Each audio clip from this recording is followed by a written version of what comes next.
Welcome back to the channel. This is the second and final video running through all the cars that I've owned.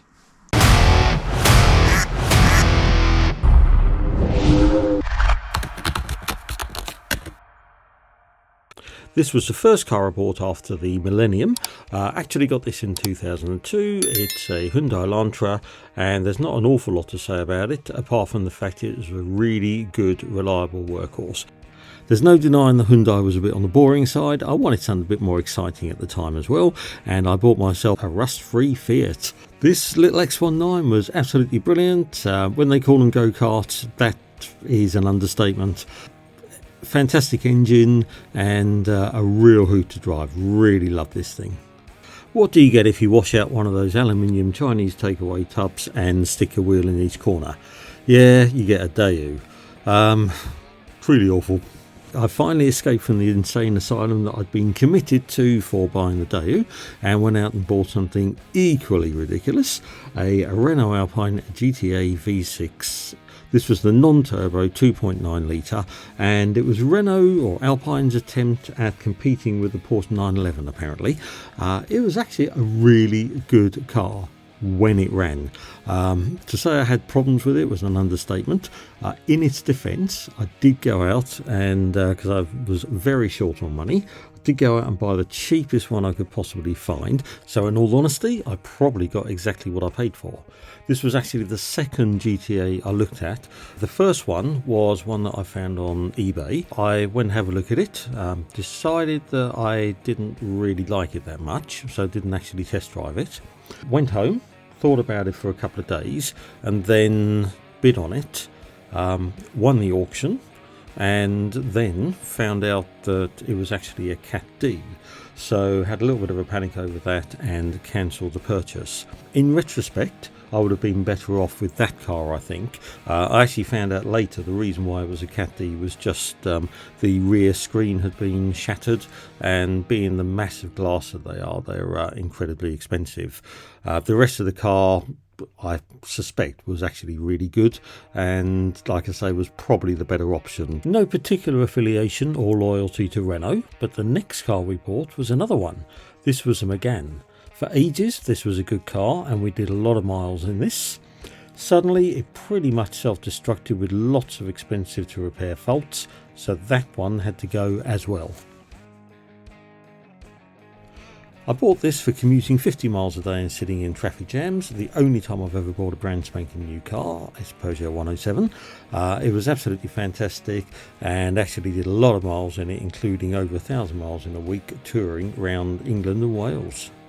Swampy and I went 50-50 on this MOT failure Mark II Mondeo. Basically we bought this, we took the engine out, we stripped it down, fully rebuilt the engine, put it back together, put the engine back in the car, turned the key, and it started straight away. I eventually bought Swampy out of his half of the engine, and that's become the power for my Dino project, which is this beastie that 13 years on is still sat on my driveway and is pretty much a glorified engine stand.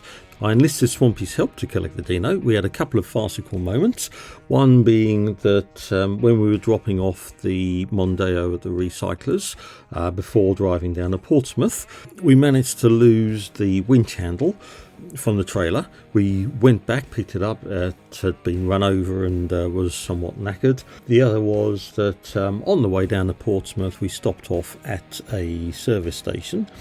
I wanted something healthy to eat. Swampy and the other guy who was with us wanted burgers, so they went off and did their thing, and I grabbed myself a salad or something, sat down and waited for them. A little while later I got a text message saying, oh, we're outside. So I got up, took my lunch outside, leaving my rucksack with £1,000 of cash and my passport and the keys to the security lock on the trailer under the table.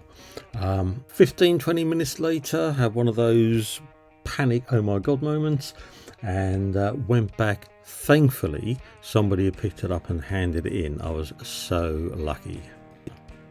The Dino was supposed to take about 2.5 years to build, and when completed be my 50th birthday present to myself. Suffice to say that didn't happen, but whilst I was building it, I did want something quite nice to run around in, and I bought this monster. This was absolutely fabulous. 5-litre V8 Mercedes S500.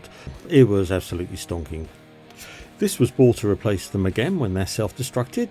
It's a Ford Fusion and it's a really good little car.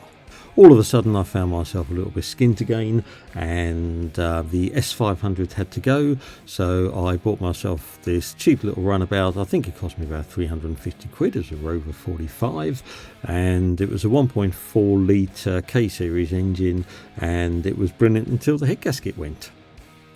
Still being rather short on money, needing to replace a Rover and desperate for something a little bit more exciting, I bought my first MGTF. This one's called Christine because 6 weeks after I got her, she tried to kill me.